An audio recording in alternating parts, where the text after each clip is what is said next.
The content on the Untold Tales channel is protected by copyright. Unauthorized use may result in legal liability. I always thought I knew what hell was. I had seen people die, heard their final gasps, smelled the gunpowder mixed with blood. I had stood under gunfire while everything around me collapsed when it seemed like there was no way out. I had been through Afghanistan, the Middle East, operations in Central America, hunting down terrorists and drug lords. I thought I had endured everything a man could bear. But I was wrong. True hell doesn't begin where minds explode and bodies are torn apart. It doesn't begin where you have to make decisions that determine the fate of your squad. True hell is when everything you lived for crumbles. When the person you trusted more than yourself becomes a traitor. I was trained to fight, to survive, to kill. But no one ever taught me how to deal with the moment when my wife will be lying in bed with a man I once put behind bars. No one ever warned me that one day I would stand at the edge of an abyss, where the only way to stay sane would be to take revenge. And no one, goddamn it, warned me that they wouldn't just want my wife, they would want my daughters too. Now, I stand on the brink of the hardest decision of my life. I have always protected people, served my country, followed the rules. But today, the rules don't apply. Today, I will become the very thing I used to hunt. Because some things cannot be forgiven. Today, I will show them what true hell really means. The day had been tough. Not the kind of tough where you collapse from exhaustion after a 10-kilometer march with full gear. Not the kind where a firefight leaves a ringing void in your ears, and your fingers still clutch your weapon long after it's over. This day was tough in a different way. Endless tension, paperwork, and an atmosphere so heavy it felt like an approaching storm. They had worked ahead of the curve, cutting off funding channels, tracking down suspects. Today, their unit had prevented the biggest bank heist in the last 5 years. More than just a robbery. This was a full-blown special operation by an organized gang, and if the criminals had their way, they would have left dozens of bodies behind. But now they were behind bars.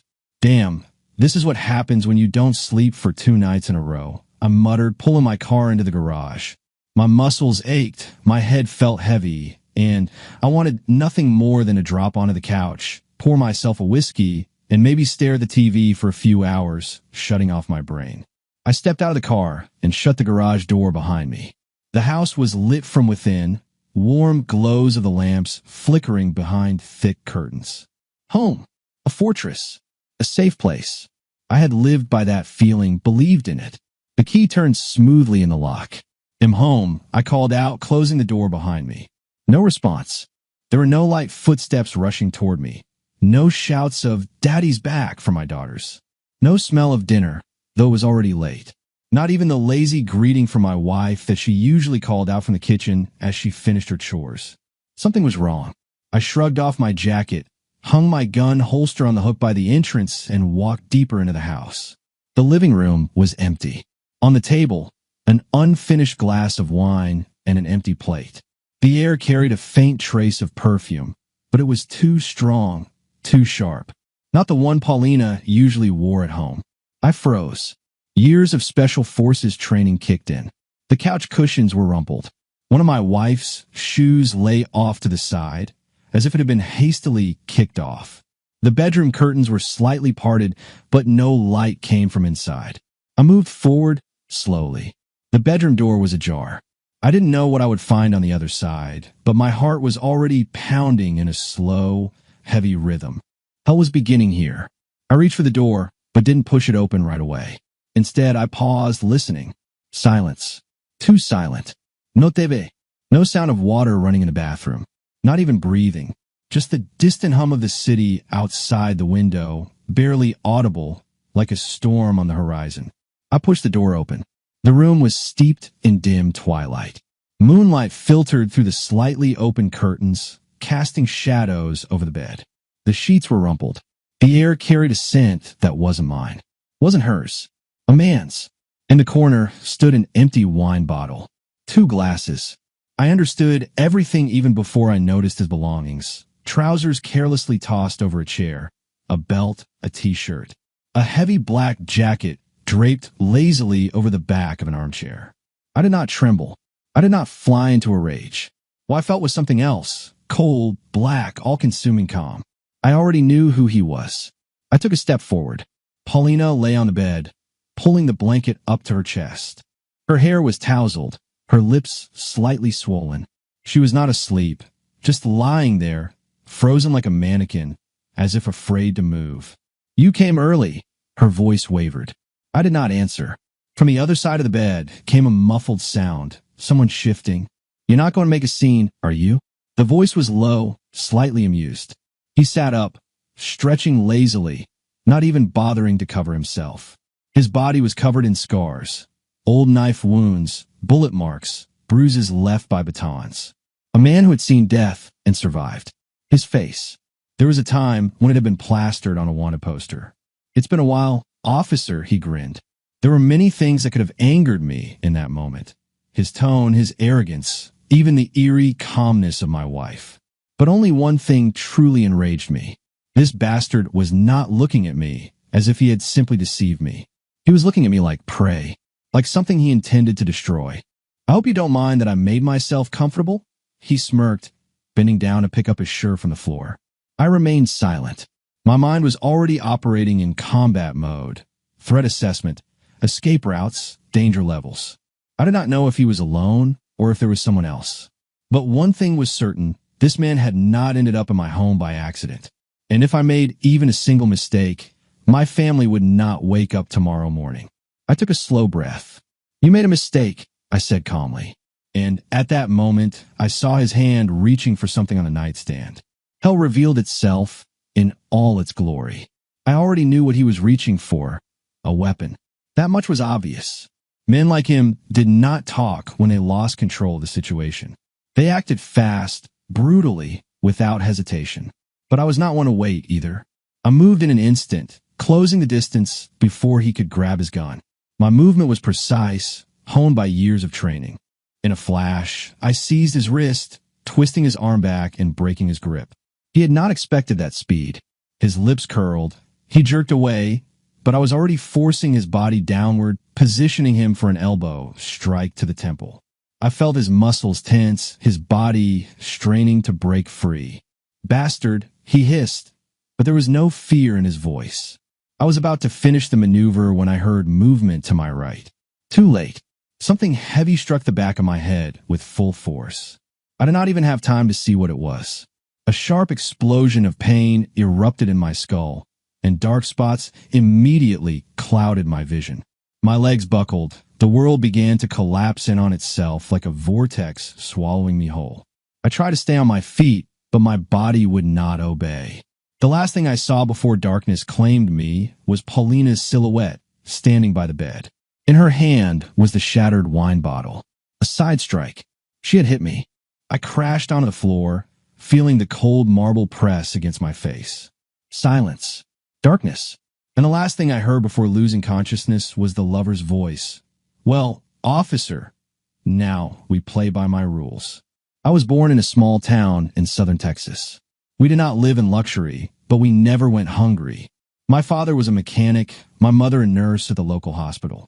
They were not perfect, but they gave me the most important things, a sense of honor, respect for hard work, and the understanding that every word and action carries consequences. I grew up on the streets, in a neighborhood where the weak were broken and the strong ran in packs.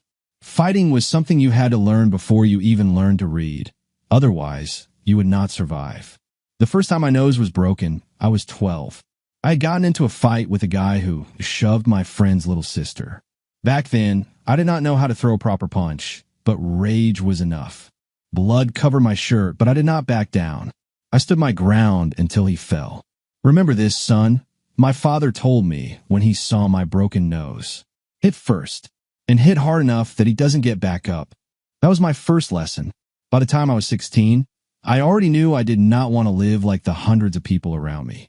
I did not want to spend my life fixing cars, drinking beer in the backyard, and talking about which girl had gotten pregnant that year.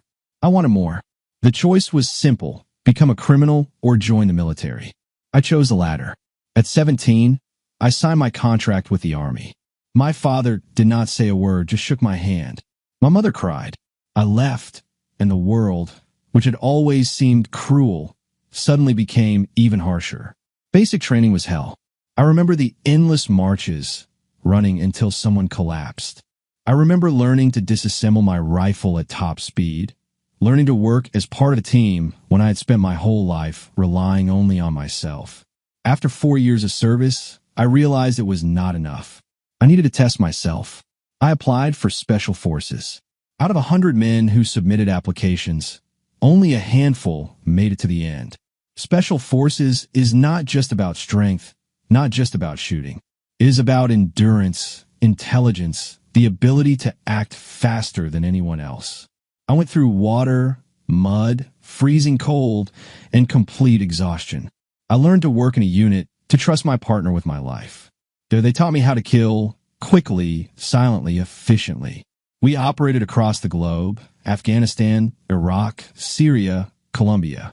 We hunted terrorists, eliminated drug lords, saved people who never even knew they needed saving. I remember my first mission. We stormed a house where American engineers were being held hostage. There were 5 of us and 12 of them. I saw my friend Michael take a bullet to the neck right in front of me. His eyes went dark in a second. I did not think, did not feel, I just did my job. After the mission, the commander clapped me on the shoulder. "Now you are one of us." That was all I needed. I had seen death, looked it in the eye, but I knew I was doing the right thing. I was making the world safer. But here is the irony. I could protect thousands of people, but I could not protect myself from betrayal. Serving in the Special Forces made me who I am. I went through dirt, blood, and death to learn that justice does not exist. There is only strength and determination. My missions took me everywhere, from the deserts of the Middle East to the jungles of South America. We went where regular soldiers were never sent. I was part of operations to take down drug lords in Colombia. I saw their guards choose death over capture. I killed those who traded in human lives. I knew I was doing the right thing. I remember one mission in Afghanistan. We pulled hostages from the basement of a house rigged with suicide bombs. Mike and I were clearing the upper floors while the others evacuated the civilians. That was the first time I truly felt what hell was. I never heard the mine click. I only felt the blast throw me sideways.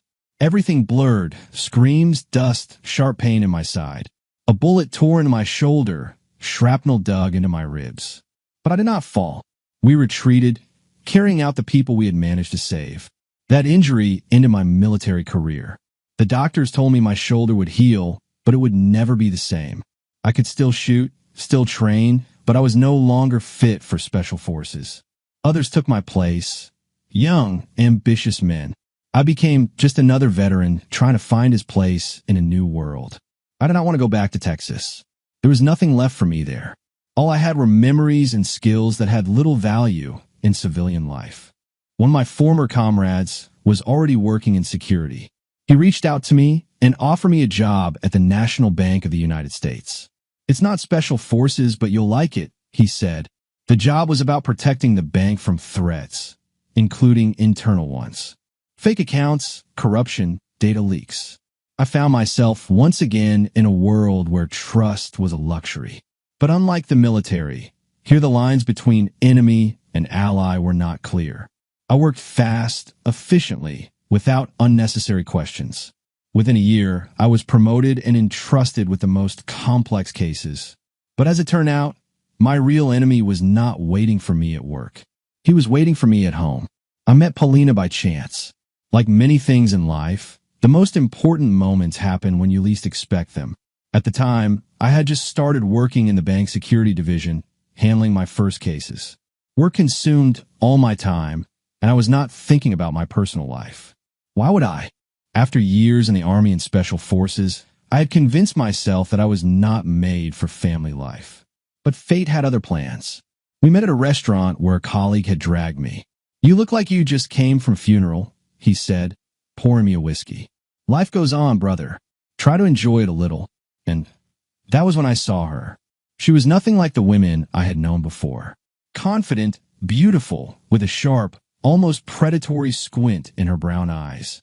There was strength in her, but not the kind that needed to be flaunted. She was the manager of the place, and from the first glance, it was clear she was in charge of her domain. "You're not from around here," she said when I ordered coffee instead of alcohol. Are you good at reading people? She smirked. It's my job. I run this place and see hundreds of faces every day. You don't look like the kind of guy who comes here to relax. She was right. That was how our first conversation started. It was not romantic, but it was real. I did not try to be someone I was not, and she did not play pointless games. We started seeing each other. She must have known I was not just a bank employee. She noticed how I moved, how I scanned the room, how I read people in an instant. But she never asked. One day, she said, "You are a man who is used to danger. But with me, you could just be." That sentence stuck with me. 2 years later, I proposed. No long speeches, no unnecessary theatrics. "Let's get married," I said simply. She smiled. "You are the most romantic man in the world. You know that." But she still said yes. Our first child was born a year later. I remember holding her in my arms, a tiny bundle with soft hair. "What should we name her?" Paulina asked, exhausted but happy. "Sophia," I answered without hesitation. The name came to me on its own. It meant something special, though I could not explain what exactly. 2 years later, when our second daughter was born, Paulina let me choose the name again. "Victoria," I said. "You named our daughters after wisdom and victory," Paulina chuckled. Symbolic. I was not a perfect father. I was not home as often as I should have been. Work, assignments, long night shifts. I did not see them as much as I should have. But whenever I came home, Sophia and Victoria would always run to me, jump into my arms, and shout, "Daddy's back." That was what made life worth living. I believed I was doing everything right. But as it turned out, I was wrong. When I came to, the world was murky like a puddle of dirty rainwater. My head throbbed as if a jackhammer was pounding inside my skull, and my mouth tasted of blood and metal. I tried to move, but my muscles refused to obey. Where am I? What happened? Memories flashed back, those last moments before the hit. I was in my bedroom. That bastard. Paulina. The blow from the wine glass. And then like a hot blade slicing through my mind, a name flared up. Robert Bobby Lopez. I remembered his face, his voice, his vicious grin. 15 years ago, I was still a young Special Forces officer when our unit worked alongside the FBI to dismantle a cartel involved in drug trafficking and the murder of witnesses. Robert Lopez was not just a criminal. He was a predator, ruthless, merciless, convinced of his own invincibility. We hunted him for nearly a year. He disappeared, went underground, slaughtered entire families of those who dared to stand against him. When we finally cornered him, he did not surrender. He fought back until I knocked the gun from his hands and shattered his shoulder. "You made a mistake, bastard," he spat through clenched teeth as they led him toward the helicopter. "One day I'll get out, and I'll find you." I did not give his word a second thought. Back then, he was sentenced to 10 years in prison without the possibility of parole. But now, here I was, lying on the floor of my own home, and he was standing in my bedroom. The same bedroom where my wife slept. What the hell was he doing here? How'd he get out? And then another realization struck me like a bullet to the skull. My daughters. Where were Sophia and Victoria? I jerked, forcing myself to move, to get up. But I immediately knew I was not alone. A low chuckle came from the shadows. "Awake already?" "I was starting to think I hit you too hard." Lopez's voice was low, cold, dripping with both disgust and amusement. I slowly turned my head. He was sitting in an armchair by the wall, one leg crossed over the other, swirling a glass of whiskey between his fingers. Paulina stood beside him, her head lowered, refusing to look at me. Lopez smirked, lifted his glass, and nodded at me. "Welcome to your personal hell, officer." I tried to push myself up, but pain exploded in my skull like a grenade blast.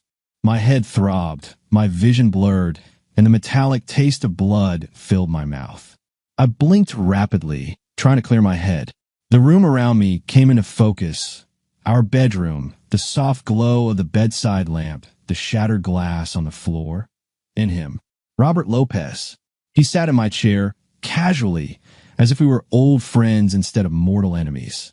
The last time I had seen him, I had slammed his face into the dusty concrete and cuffed him. Back then, he had screamed, thrashed, but deep down he knew it was over. But the man in front of me now was no broken criminal. This bastard was savoring the moment. "Well, officer," he said, tilting his glass, watching the amber liquid swirl. "How are you feeling?" I said nothing. I just stared at him. "Oh, I know that look," he grinned. "The same look you had back then, when you thought you had ruined my life." He took a slow sip, then let out a quiet chuckle. "You wonder why I'm here, don't you? You think I just stumbled upon your wife and fucked her by chance? No, officer. I spent 5 years setting this up." My jaw tightened. "What?" Surprised, he smirked again, setting his glass down on the nightstand before leaning forward, resting his elbows on his knees. "You really thought I had just disappeared? That after prison, I would rot away in some Mexican brothel, coked out of my mind." He shook his head, like a disappointed teacher scolding a student. "No, my friend. I got out. A little earlier than you expected. 15 years? Huh. Judges are corrupt, lawyers are clever, and the system works for those who know how to use it. I did 10. He raised his hand, showing 5 fingers, then suddenly clenched them into a fist. 10 years. 10 fucking years. Every single day, I thought about you. I remembered your face, remembered how you broke me, how you sent me away." His voice dropped lower, slithering like a serpent. "You think you did something good? That you cleaned up the streets? That you served justice?" He leaned in closer. "No, all you did was delay the inevitable." I still said nothing, but something inside me was starting to burn. I remember the day we took him down. The mutilated bodies of the people he had killed. The way his men had tortured women, children, the elderly. This bastard had deserved every single second behind bars. "And now," he continued, "let's talk about your lovely wife." I flinched.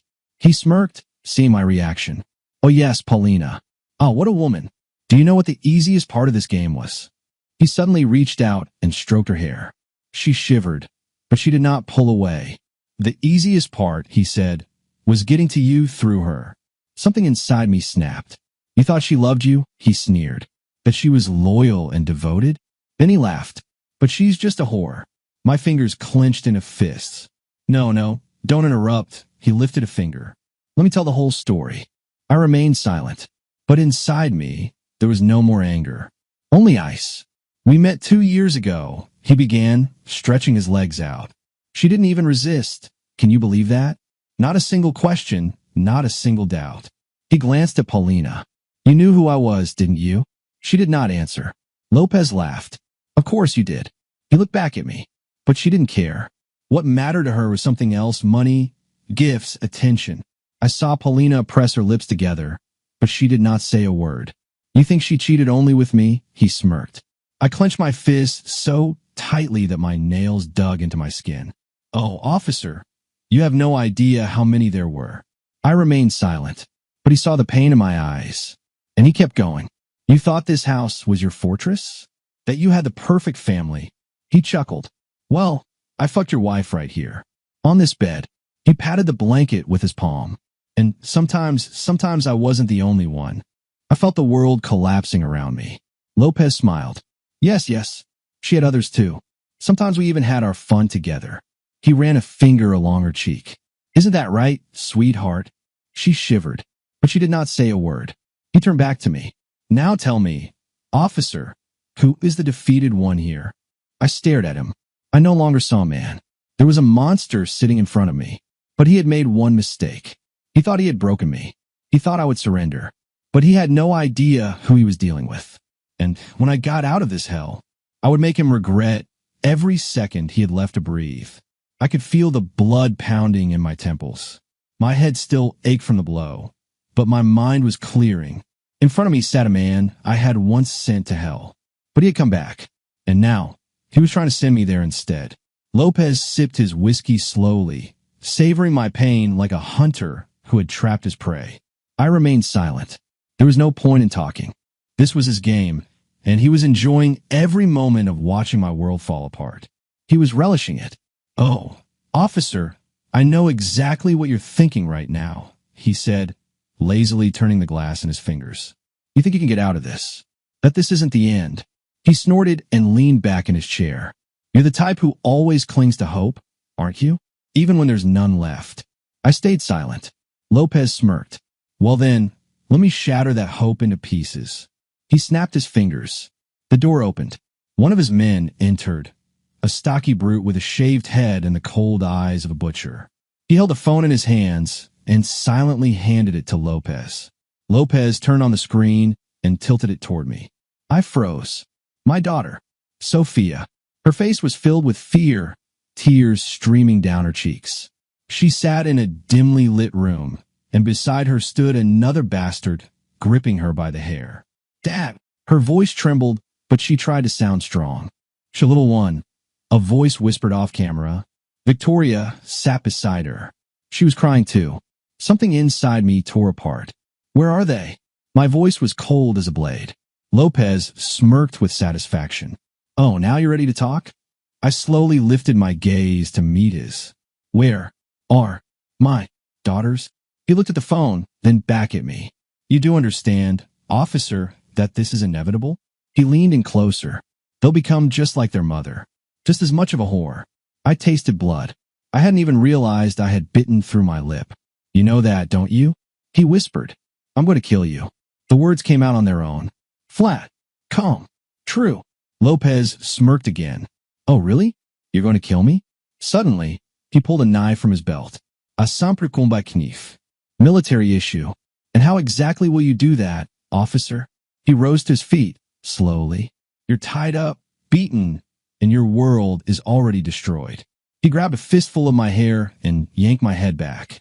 You're in no position to make threats, he whispered in my face. The knife pressed against my neck, its blade cold against my skin. First, I'll slit your throat. The metal traced a slow path along my skin. And then I'll take care of your daughters. He let out a raspy laugh. They're still so young. The perfect time to teach them new things. I stopped breathing. The world ceased to exist. I heard nothing. Nothing but his words.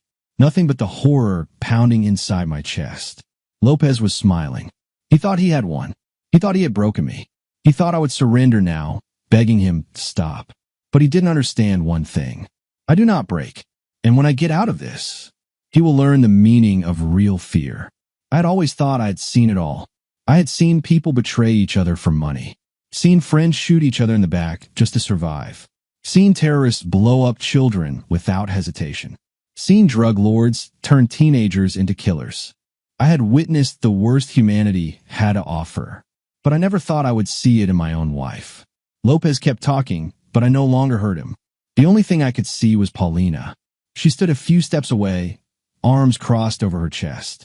Calm, cold. Her eyes did not dart around. There was no hysteria, no fear, none of the terror that I felt burning inside me. She wasn't even trembling. I searched her face for something. Anything. A hint of regret, a flicker of fear, a trace of conflict, even the smallest drop of pain. But there was nothing. She wouldn't even look at me. She hadn't turned her head when Lopez spoke about taking our daughters. Our daughters. She just stood there, silent. Paulina, my voice was hoarse, as if I was speaking from the depths of hell itself. She slowly turned her head and looked straight through me, as if I weren't a person, as if I weren't even there. Say something, I hissed, my fist clenching. They're talking about Sophia, about Victoria. Do you hear them? She glanced toward Lopez. He scoffed, swirling his whiskey. What do you expect from her, officer?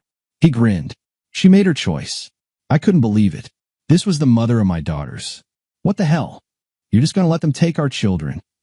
I shouted, not even believing I had to ask. Paulina finally sighed. Not like a woman whose children were about to be handed over to monsters, but like someone who was simply tired of my questions. They would have taken them anyway, she said calmly. You don't understand how this works. I don't understand. Me? I jerked in rage, but hands immediately forced me back down onto the floor. I didn't feel pain. I didn't feel fear. I felt only one thing. Disgust. For her. To the woman I had spent 16 years with. To the woman I had protected. To the woman I had once called my love. How? How could you? They are our daughters, I whispered. Paulina lowered her gaze. For a moment. Then she simply spread her hands. You never understood how this world works, she said. You've always been an idealist. You thought the rules mattered. That everyone could be saved. But sometimes, she shrugged, sometimes it's better to just accept the situation. I couldn't breathe. Lopez laughed. Oh, officer, did you really think she was some kind of saint? He leaned in toward me. But she's just a cheap whore, like all the rest. I heard nothing else. The world disappeared. Fear vanished. Even the desire to kill Lopez burned away. Only emptiness remained. And one promise. You will all die. I came to when an ice-cold drop of water rolled down my temple. My head was splitting apart. Pain pulsed inside my skull, pounding deep within my consciousness. The taste of blood still lingered in my mouth, and my tongue felt glued to the roof of my mouth. I took a slow, painful breath. Dampness. The rancid stench of old concrete. Darkness. Where am I? I blinked, trying to focus. A basement. Gray concrete walls covered in black mold. Somewhere in the corner, rats rustled greedily, tearing into some rotten carcass. I tried to move. Hands behind my back. Tied. Legs too. Shit. I was alive. Why? I should be dead. Lopez wasn't the type to let people live for no reason. He could have slit my throat right there, in the bedroom where he had fucked my wife, where he had spoken about my daughters. My daughters! I jerked sharply, but the ropes dug into my wrists, burning like fire. Easy there, buddy. A voice came from the darkness. I turned my head. A man sat in the corner, smoking lazily. The smoke curled along the damp floor. If you keep struggling, you'll just cut your wrists open. I stared at him. Who are you? I rasped. He smirked and brought the cigarette to his lips. Me? I'm just the guy making sure you don't die too quickly. Why am I still alive? The man exhaled a slow cloud of smoke. Lopez wants you to understand everything. Understand what? How badly you fucked up, officer. I stared at him in silence. You were supposed to be some big shot, right? Special forces, a hero, a protector. He grinned, shaking his head. And now? Now you're just a pathetic piece of meat tied to a chair. I said nothing. I was just waiting. You see, people make mistakes. This bastard thought he was looking a prisoner. What he didn't know, I don't surrender. I always get out. And when I do, I will turn their hell into reality. I closed my eyes and took a slow, steady breath. The darkness behind my eyelids was no different from the darkness around me. But unlike this stinking cell, the fire inside me hadn't gone out. I clenched my wrists, feeling the ropes bite into my skin. Tight, rough nylon. These bastards knew how to tie knots, but I had one eternal ally: time. Carefully, I shifted my hands back, searching for the sharp edge of the concrete column behind me, pressed against it, and began to move. Slowly, methodically, smoothly, sharply. What the hell are you squirming for? The guard's voice cut through the silence. I froze, shifting slightly as if just trying to get comfortable. He scoffed and took another drag from a cigarette. Good. I continued. Friction. The rough fabric was tearing. Slowly, silently, but surely. Minutes stretched into hours. I knew I couldn't afford a single mistake. If I moved too soon, I'd be dead on the spot. If I moved too late, my daughters would be somewhere I could never find them. Patience. Patience. And finally, a snap. The ropes gave way. I slowly unclenched my hands. Did not move. Gently flexed my fingers, letting the blood return. Now, the hardest part. Waiting for the moment. I groaned. Low. Painful. Drew in a sharp breath, as if something inside my chest was seizing up. Hey, what's going on over there? The guard lifted his head. I swallowed hard, loud a slow hiss. Shit. Fuck. You're not dying on me, are you? He chuckled. Footsteps. There it is. I groaned again.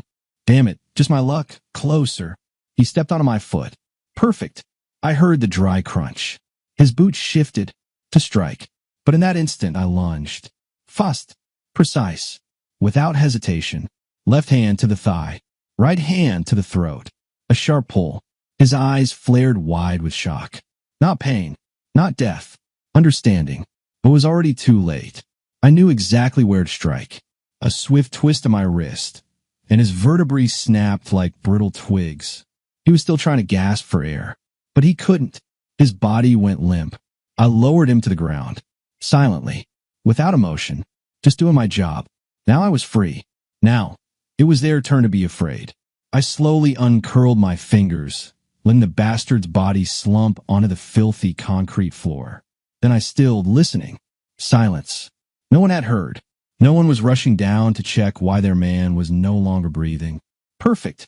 I took a deep breath to steady my pulse and immediately began searching his pockets. Efficient. Methodical. No wasted movement. First item, a folding knife. Slightly dull, but still dangerous. Mine now. Second, a pack of cigarettes and a cheap lighter. Useless. Third, keys.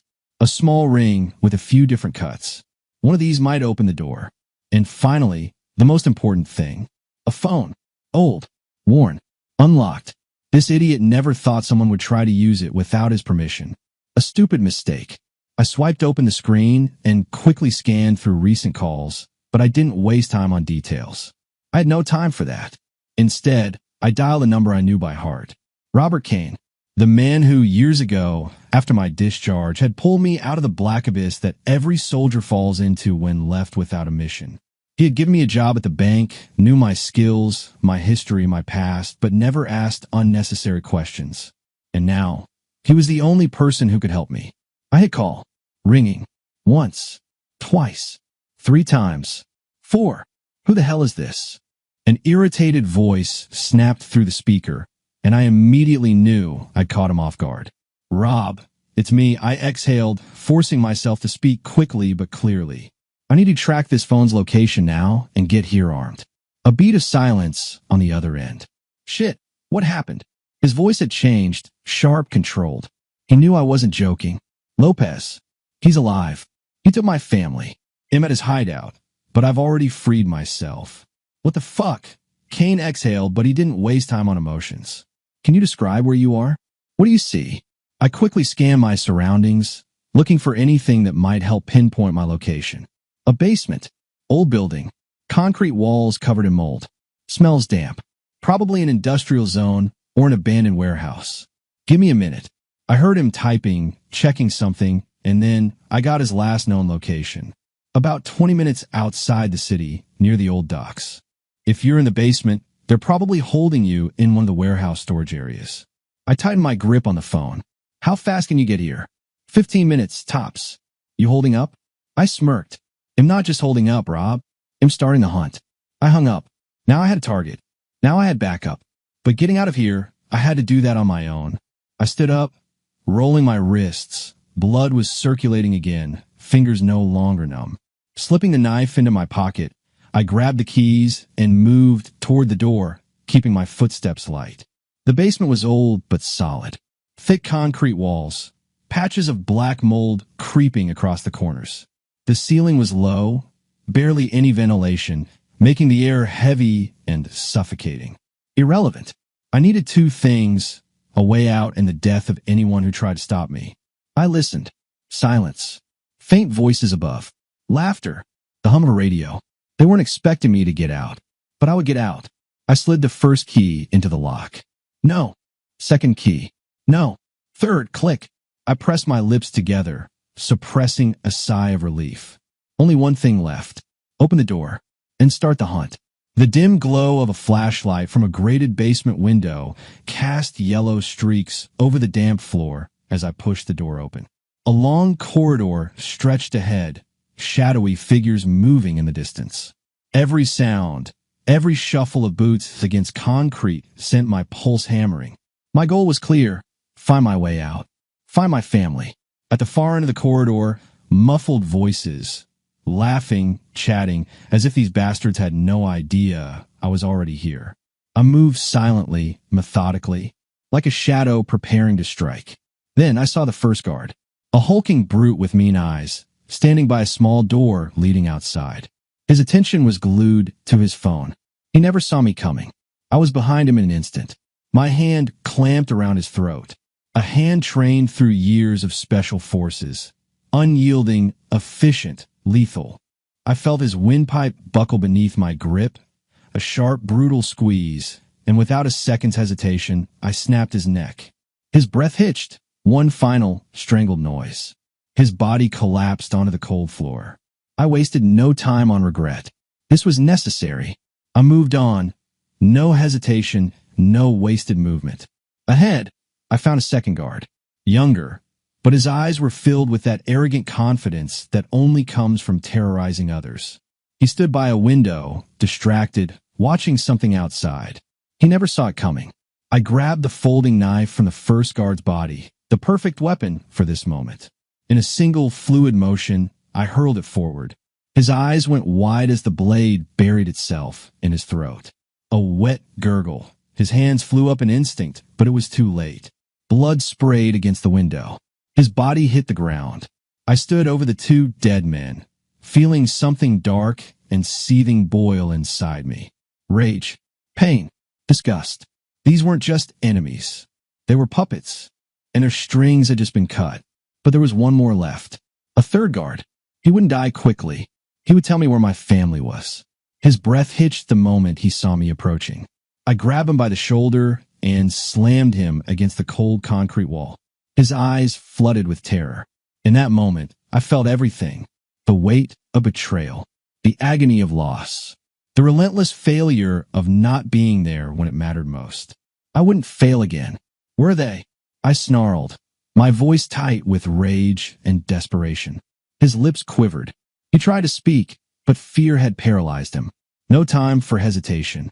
Every second I delayed was another second wasted.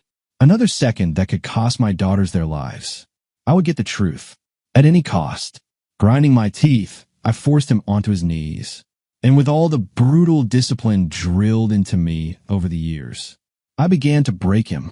I used an old but perfected technique, starting with light, precise strikes to the most sensitive pressure points, triggering agonizing pain. Then, as his resistance weakened, I began asking questions. Each attack was fast, calculated, and merciless, designed not just to break his body, but to shatter his mind. I watched as his expression shifted from defiance to despair, his eyes brimming with pain and tears, until he realized that resistance was useless. Talk! Where are your masters keeping my family? I shouted, increasing the force behind each strike until his broken voice finally cracked under the weight of fear and suffering. Sobbing, trembling, he gasped out the words. They're keeping them in the old warehouse at the edge of the docks. His voice was weak, shaking, barely breaking through the pain. His words fell like a knife to my chest. My hands trembled, but I refused to allow weakness. I kept pressing him, forcing out every last detail. His lips quivered as he repeated the location, adding fragments of information. Which warehouse, which room, how many men were guarding them. Each word, torn from his battered lips, was another confirmation that my hatred was justified.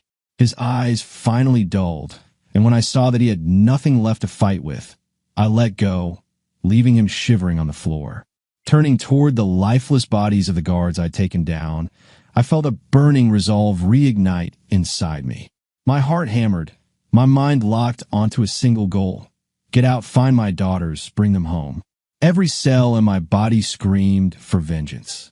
Every thought was focused on reclaiming control over my life. No matter how deep into the darkness, I had to go. Slowly, painfully, I forced myself to stand, ignoring the pain radiating through my body. This wasn't over. I clenched my fists, ignoring the aches, and pushed forward toward the only door between me and freedom. With every step, I moved closer to my family, closer to correcting every mistake of the past.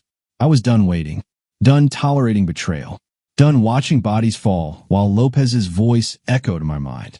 Today, I start a new chapter, a chapter of vengeance, rebirth, and war. Emerging from the basement, I held a knife in one hand and a stolen pistol in the other.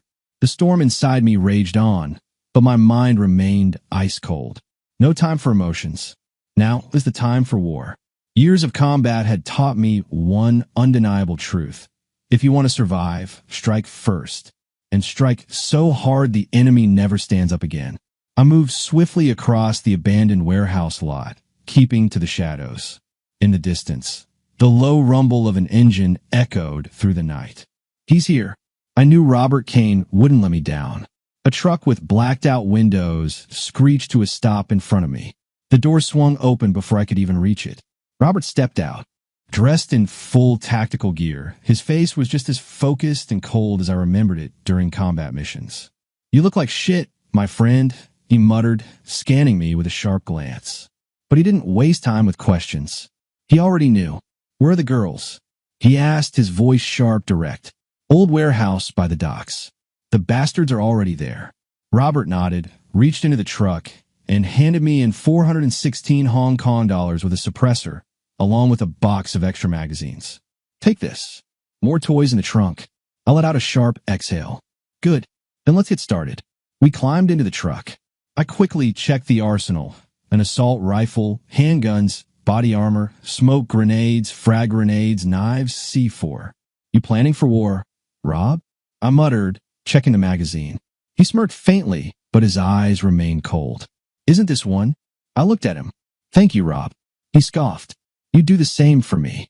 We unfolded the dockyard map. 3 entry points, I pointed. "Main gate, service entrance, rooftop access. They're expecting you to come through the front." Rob nodded. "Then we go through the roof." Our eyes met.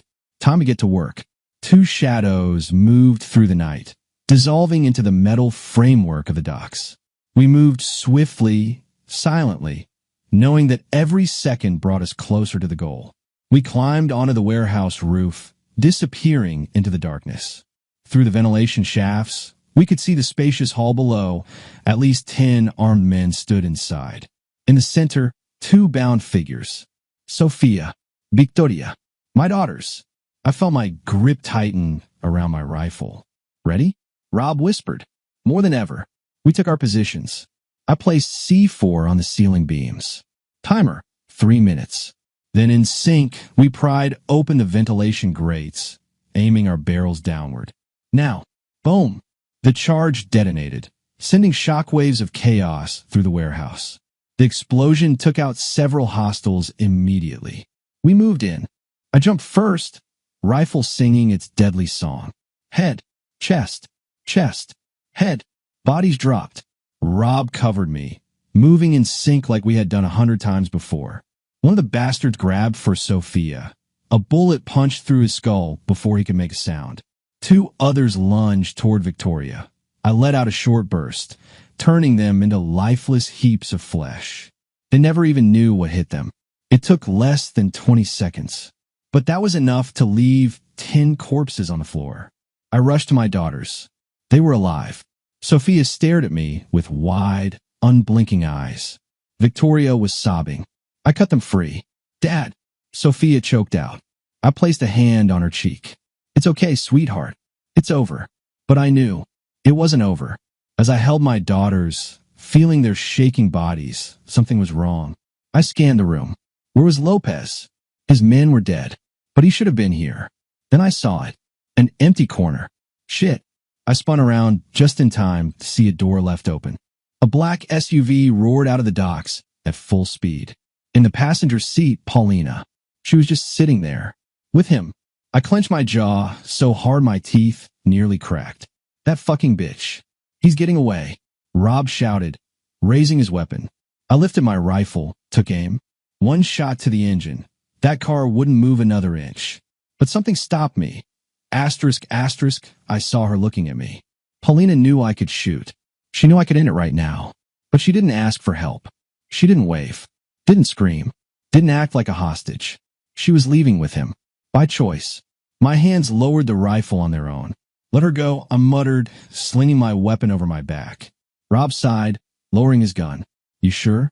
She made her choice a long time ago. I turned back to my daughters. "We need to get out of here." I lifted Victoria into my arms, while Sophia gripped my jacket so tightly as if letting go would mean losing me forever. We left the warehouse, got into Rob's truck, and sped away. I didn't say a word. The truck raced down the highway, headlights slicing through the rain-slicked asphalt. But inside the vehicle, a heavy silence. I heard soft sobs. Victoria, still so small, fragile, was shaking. Sophia sat curled up in the corner, her face buried in her hands. "Dad," her voice was thin, broken. I turned to her. "I'm here, sweetheart. You're safe." She sniffled. They touched us. Those men. They said soon they would make us into bad girls. I felt my heart clench into a fist. Pain. A dull, raging pain. Did they touch you? I asked hoarsely, barely restraining my fury. Sophia shook her head. No. We screamed, Victoria sobbed.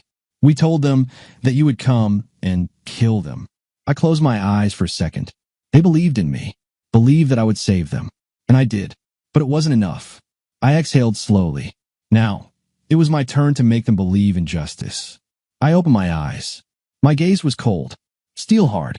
I will find every last one of them, girls. My voice was flat, emotionless, and I will make sure they never lay a hand on another girl again. Sophia sniffled and nodded. Victoria curled into my arms. The truck raced down the highway, headlights carving through the dark, illuminating strips of asphalt, road signs, and the occasional passing semi. In the back seat, my daughters sat silent. No more crying, just quiet. Too exhausted, too broken. Every time I glanced at them in the rearview mirror, I wanted to pull over, turn the truck around, and go back to that damned warehouse, to burn it to the ground and watch the flames consume the bodies of the bastards who even thought about hurting my daughters. But that wasn't enough. Not while the two real traitors were still breathing.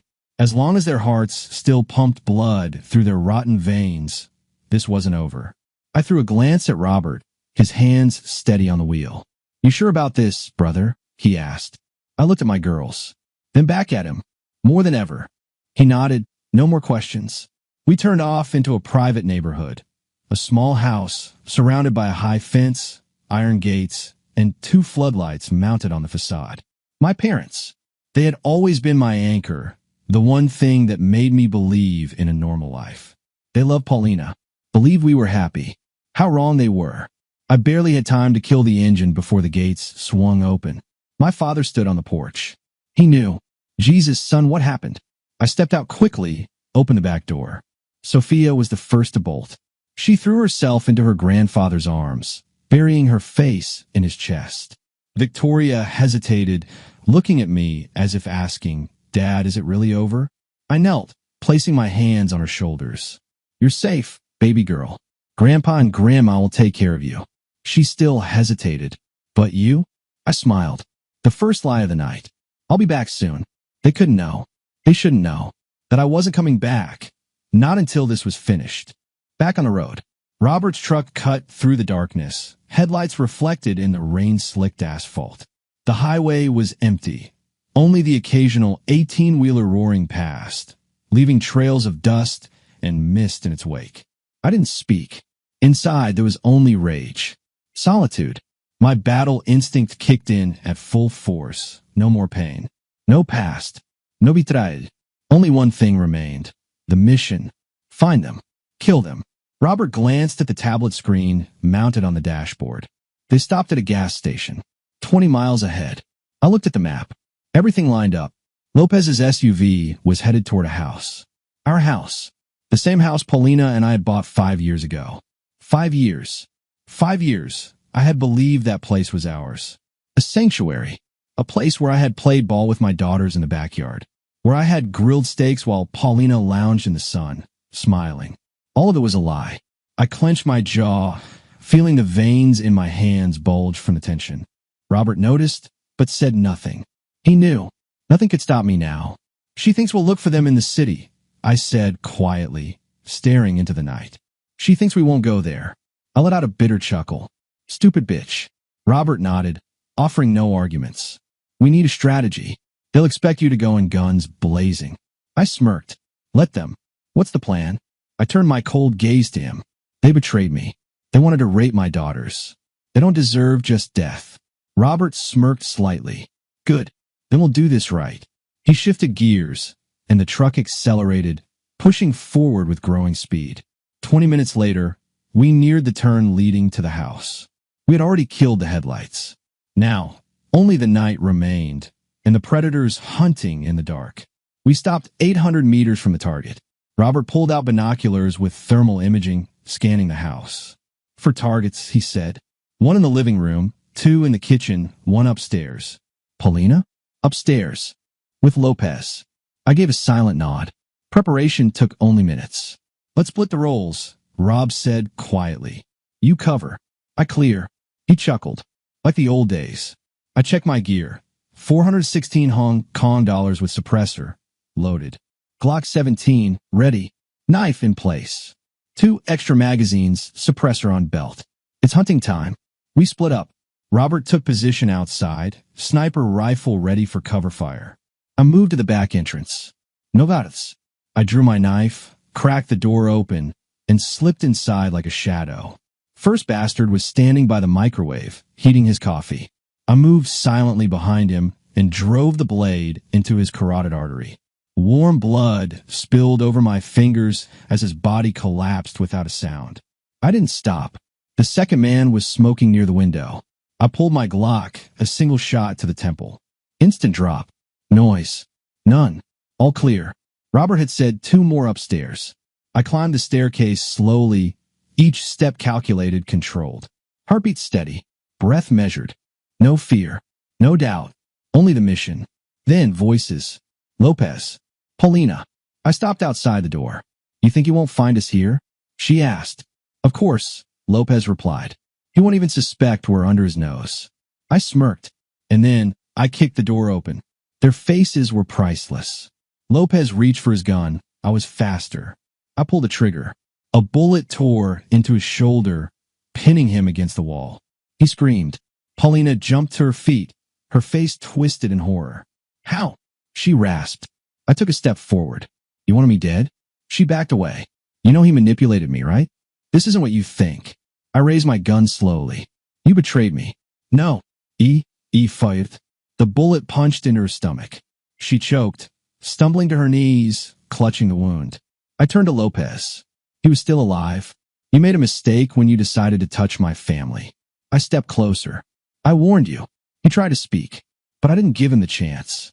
I put a bullet through his head. Bang! His body went limp. Now it was over. Paulina was gasping for air, her breath ragged and shallow. I leaned down, looking straight into her eyes. You always said I didn't understand how the world works. I brought my lips close to her ear. Do you understand now? Her eyes dimmed.